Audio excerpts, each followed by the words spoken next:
Hey, this is Joel Persinger, the gun guy. Thanks for coming out with us and watching a video. Again, this one's going to be on my AR-15. I just got this, and this was built by a buddy of mine. I had the lower laying around, and it's a double star lower, and I put a Daniel Defense parts kit in it, lower parts kit in it. And I had been at SHOT Show. When I was at SHOT Show, I really liked this Stark grip, so I bought that. I also bought this Magwell from Stark, which makes it a little quicker with mag changes, although I'm in California, which makes mag changes really slow. I actually have a bullet in my pocket. If you've never been to California, don't know what a bullet button is, and you're from a free state, with your rifle, you push that and the mag comes out. Well, in California, I can push that till the cows come home. They don't do nothing. I got to actually have the tip of a round or something along those lines to reach inside the hole to get my mag out, which is one of the reasons why I don't use my AR-15 as a defensive rifle, because I can't change my bleeding mag. The other problem is that this may look like a 30 round mag. It's not, it's a 10, and it just looks like a 30 because it gives me something to grab on, and you can buy shorter ones. I like these because it gives me something to grab a hold of. But the reality is there's only 10 rounds in here because we're limited in California to 10 rounds.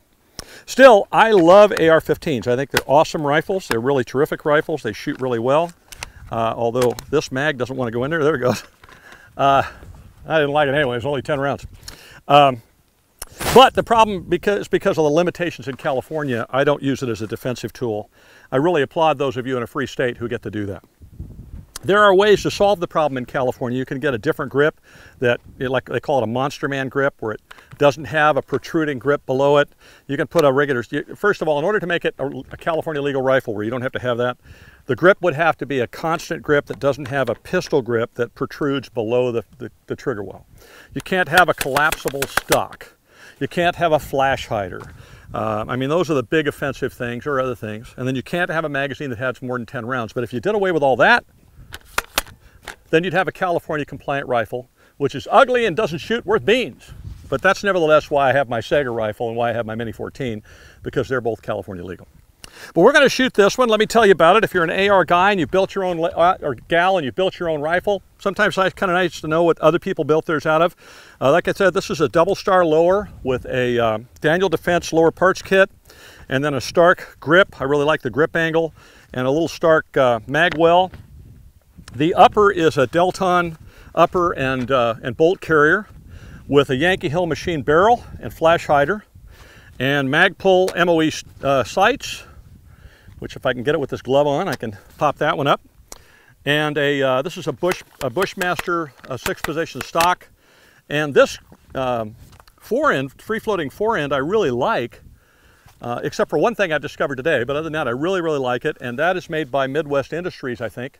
And it's a free-floating fore-end with a nice rail all the way across the top, and a rail on either side and on the bottom, so there's lots of attachments I can put on here. I might even be able to get a latte machine if I work it out just right, or toilet paper dispenser or something cool like that. But the one thing I did discover, we're out in the desert. It is ridiculously hot out here. I mean, it's got to be, we were kind of guessing, it's got to be 115 today. Why am I standing in the sun? Because I'm an idiot, and because I want to make a video for you.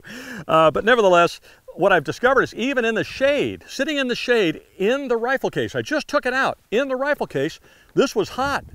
Now, I've burnt rounds through this thing really fast, and this never gets hot, but when you're out in this kind of weather, if you don't have a glove to hold it in the front, you're going to burn yourself, which is why I look like Michael Jackson here with my one glove. And don't expect me to dance or sing. I'm a gun guy. So I'm going to shoot it a little bit, and I want to kind of see how well I can shoot it freehand. We got some gongs out there. I don't know how far. I can't see them very well, and I will tell you my sights kind of cover them up, and there's a 12-inch gong out there. The sight pretty much covers it up. But I'm going to see if I can hit it anyway freehand with this rifle, and then maybe I'll shoot it from the bench a little bit, see how it does. I've shot this thing at 100 yards, and it does really well, but only has irons, and I'm pushing 60, and I'm an old fart. My eyes aren't as good as they used to be. So there you go. I'm setting myself up with a cheap excuse in case I miss. My buddy John Ricci here, who is my ammo supplier, great guy. If you want to get ammo, you can get ammo from him, and we'll have a link here on the website where you can reach John. He's a gun collector, and he sells quality ammo, which I'm really grateful for. He's provided the ammo for today, as he always does. And if it goes bang, John, you'll let me know if I hit something, right? Absolutely. John's over there behind Nick. Nick's doing the video work today. So if I hit something, you guys are going to have to sound off, because otherwise they're not going to know, because they ain't going to see that sucker. It's way out there. Okay? All right, here we go. We'll see if we can hit it.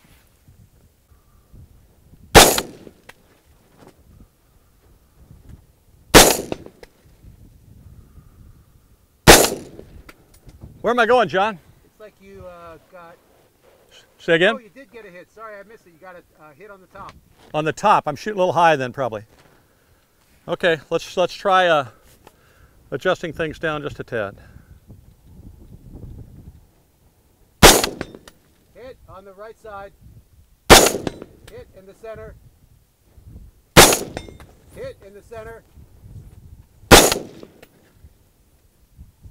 Yeah, I pulled that one. That's my fault.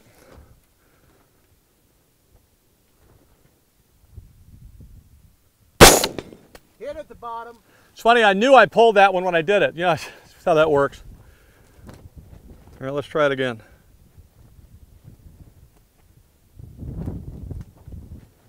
Hit in the center.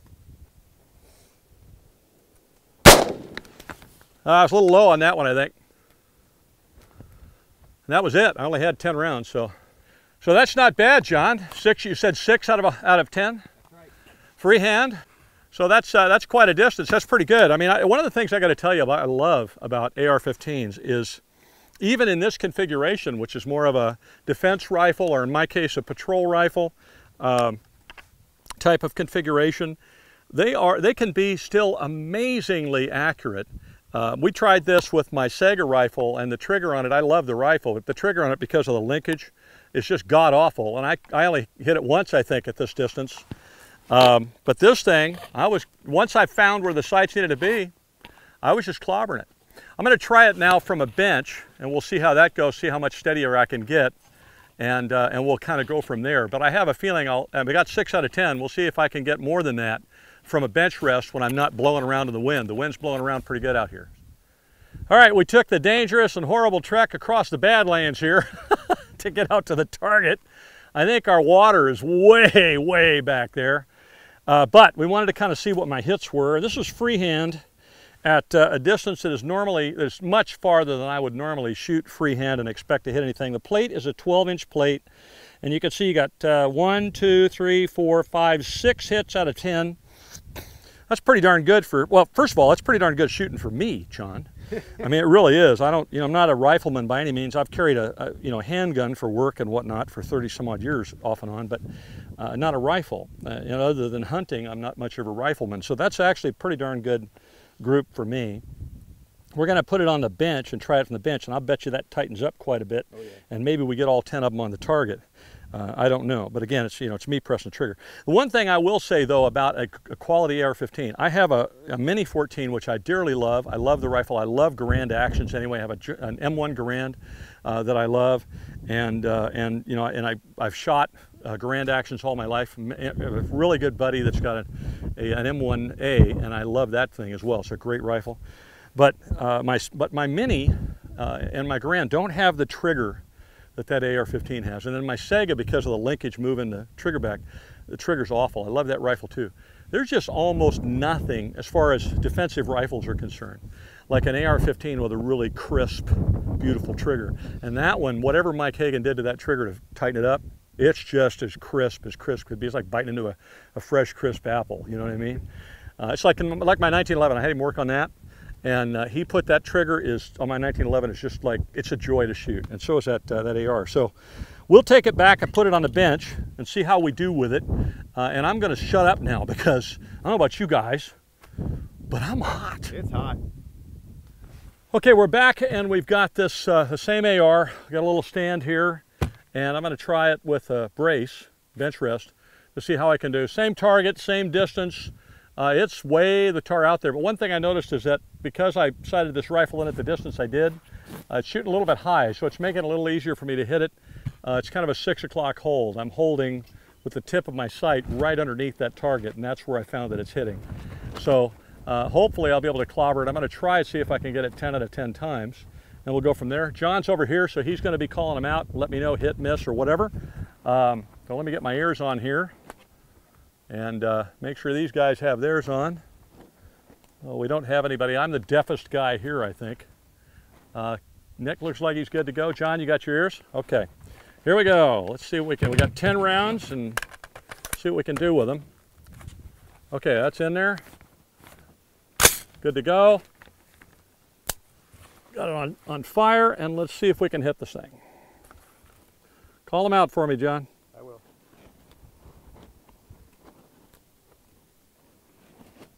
A little high, I think. Couldn't see.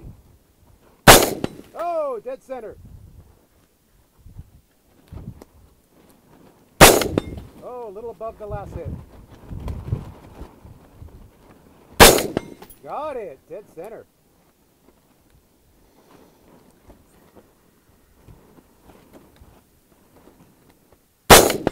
Oh, nice hit near the top. Got it in the middle.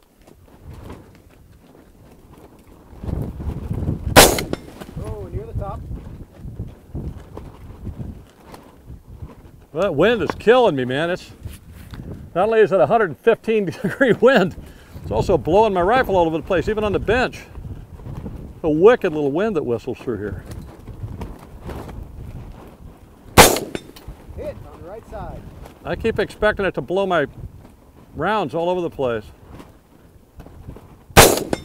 Hit on the right side. Got it, right near the top. That's it, I'm dry as a bone. And again, we're back to California. I got to use the tip of a round to take my mag out, make sure my rifle is safe. Put it on safe. 9 hits. 9? 9. That's pretty good from a bench rest. That's not bad. I think I missed the first one. You know, the thing about, we were talking about this bit with the rifle and the whole bullet button thing before I started shooting again. Let me take my ears off here so I don't feel like I'm completely deaf. And you know, the thing is, there's lots of little doohickeys you can get and gadgets you can get to solve the problem, where you can push the button and it'll work. You can get a little magnet. I've seen those. You can get the little red bullet thing that screws in there, and I've seen those, or stuff like that. The problem is that once it's physically attached to the rifle, it's a crime in the state. And if you get caught with it there, then I'm not sure. I'm not a lawyer, but I think it's a felony. And if that's the case, then then California has jerked all your firearms rights from you. So I just don't go there. I wouldn't advise you to. There are some other things you could do.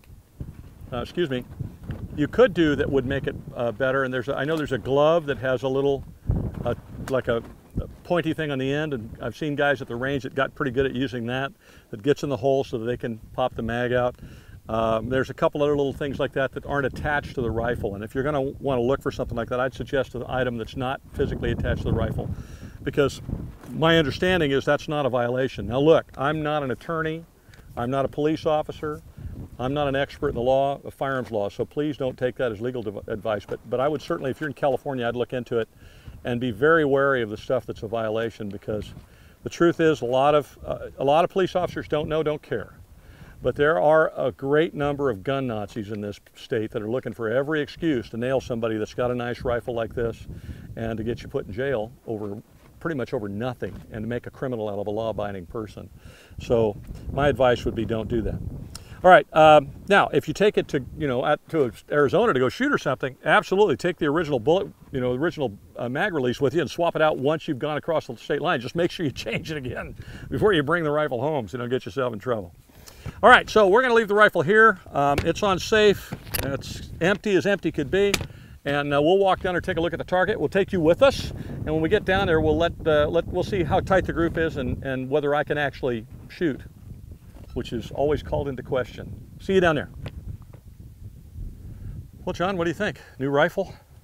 That is a pretty good group. Looks like maybe your sights might be off just a tiny bit. Yeah, it seems like either I'm pulling it to the right or my sights are off a little bit to the right, a little high.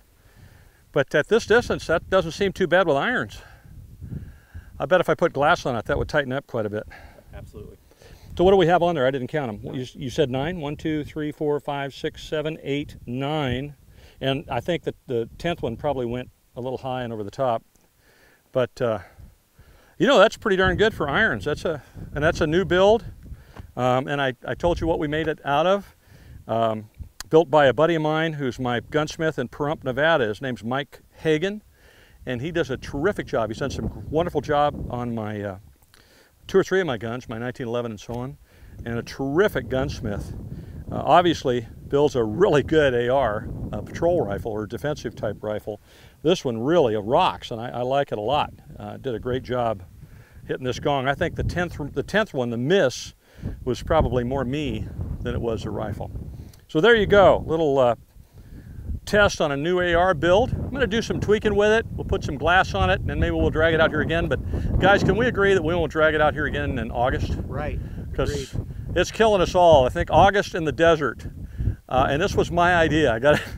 It's my fault. I'm the knucklehead, and I think I just hit the microphone. I apologize, but I'm the knucklehead. I'm the one that got us out here in August. But I don't know about you two guys. I'm going to leave you standing here. You know, before we go back, I got to tell you, it's so hot, just to let you know, that even in the shade, the tripod we use is a professional tripod, and it's got metal legs. And when you touch them, they're hot. The camera heats up. In fact, we had a problem with it at one point in the heat like this with the wireless, with the lavalier mic receiver, because it got so hot it shut down because the sun is baking the snot out of us. Why am I talking in the heat, John? Let's get out of here. I mean, I'm out of here. What about you? Come on, let's go. Oh, that's right. John's got to paint it. See you in the shade, bro. All right, well, you know, now that's a little primer and a little a kind of an experiment with this AR. Boy, I really, really, really like it. So much so, as a matter of fact, that I'm having one built for my wife with another lower that I have because we're going to head out to Front Sight in Nevada and take a couple classes, which I'm looking forward to doing. They got a really nice practical rifle class, and we got to have a practical rifle to do it. But we'll put some glass on this one and maybe bring it out here again when it's not so bleeding hot, and test it out again and see what we can ring out there real far. In the meantime, I want to thank you very much for watching my videos. Please like, subscribe wherever the button is. I can never quite figure that out. If you'd like to have some really good range ammo at a really good price, I encourage you to contact my friend and brother in Christ, John Ricci. He's really a great friend of mine, and he is our provider for ammo for GunGuy TV. And he sells some great ammo at great prices. We'll put a link up here for you to reach him by email, and there'll be a link in the description of the email if you want to reach him. Save you a bundle and get you some good qualified ammo. Last thing would be, I strongly suggest you join the National Rifle Association. If you live in California and you don't like the fact that the stupid bullet button is there and that's a nuisance, or you don't like the 10-round mags, or you don't like the limitations on concealed carry permits, I have a concealed carry permit. I'm very grateful to have it. You know, I carry a gun everywhere I go, and I'm glad to be able to do that. But I am such a rarity in California, and it's only because I own a business that affords me that, what California would call a privilege, but it's not, it's a right. And the NRA is fighting for that right in California. I'm not an NRA shill, I'm just a gun owner. I just know that the stronger their voice is, the better we'll do. So I encourage you to do that. If you want to join the NRA, there's a link in the description. There'll be one on the video, I hope, if we can figure out how to do that. And you can join. It'll save you 10 bucks. You can join the National Rifle Association for less than a cost of one box of ammo. And you can add your voice to all of ours. Thank you again for watching our videos. We got some great new videos coming up. And we got some that we've done before that if you haven't seen, go back and look at those. If you have any questions or anything, and maybe you'd like us to review a particular firearm, or you'd like us to shoot one or talk about one, or you have questions about some of the stuff going on in California, if I can possibly answer it, I will. If we can possibly get a hold of whatever gun you want us to try, we'll do that for you. Just send me a message through Facebook if you like. You can do it on the YouTube channel here with a comment. Please comment. We want to know your thoughts. And if you'd like to send me email directly, you can do that by going to gunguytv@gmail.com, or you can go to my website at gunguy.tv and then click on the contact form. Either way, that way you'll get me, and I will get back to you as quickly as I can. Thank you again for watching. I really, really appreciate it.